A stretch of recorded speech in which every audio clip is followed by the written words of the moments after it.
As an orthodontist मेरे पास काफ़ी patient आते हैं और मुझे पूछते हैं डॉक्टर मैंने ब्रेसेस लगाने चाहिए या फिर invisible aligner. And as an orthodontist मेरी काफ़ी इंपॉर्टेंट ड्यूटी बनती है कि पेशेंट को समझाओ कि तुम्हारे लिए क्या सही है और क्या सही नहीं।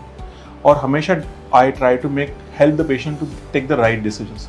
Normally what is the difference होता है ब्रेसेस और अलाइनर में, ये सबसे पहले जान लेते हैं।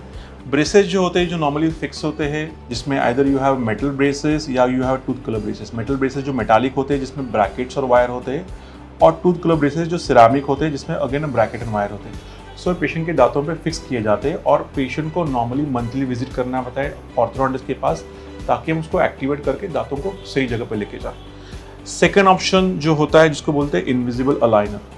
सो ये प्लास्टिक अलाइनर होते हैं जिसमें काफ़ी सारे टाइप होते हैं। As an orthodontist we suggest the patient कि कौन सा सही टाइप रहेगा उसको, but you get a series of sets. आपको सेट्स मिलते हैं जो पेशेंट को पहनने होते हैं रेगुलरली, एवरी 8 to 10 डेज को चेंज करना हो, ताकि पेशेंट का जो इनिशियल पोजीशन है वहाँ से फाइनल पोजीशन में दांत चले जाए, पेशेंट का स्माइल और एस्थेटिक इंप्रूव हो जाए। बट चूज़ कौन सा करना है?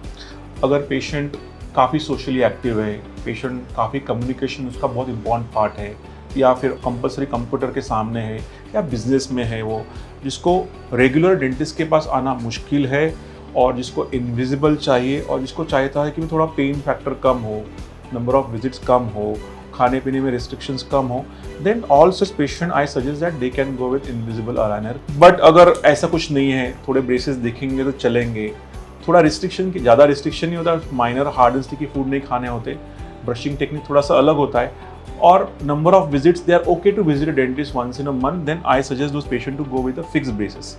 इन द एंड सबसे इंपॉर्टेंट चीज़ ये, आप ब्रेसेस लगाओ या अलाइनर लगाओ, एंड आउटकम सेम होता है। बिकॉज एज एन ऑर्थोडोंटिस्ट हम हर पेशेंट में चेक करते हैं कि प्रॉब्लम कितना सीवियर है, एक्सरेज देके 3D स्कैन करके, and accordingly we write down treatment के गोल्स क्या and we give a treatment. So इसमें मत जाओ कि ब्रेसेस लगाऊंगा तो ट्रीटमेंट अच्छी होगी या अलाइनर लगाऊंगा ट्रीटमेंट अच्छी होगी। अगर आपको कंफर्ट बहुत अच्छा चाहिए, कन्वीनियंस चाहिए, थोड़ा ट्रीटमेंट का टाइम कम चाहिए, इनविजिबल चाहिए, then go with invisible aligner. But cost में अगर आपको कंफर्ट चाहिए, आपको लगता है कि थोड़ा कॉस्ट सेव करूँ मैं, then you can definitely go with braces. Don't bother about end outcome. End outcome की bother करने की जरूरत नहीं है. That is all orthodontist job who is going to give finest outcome. Thank you.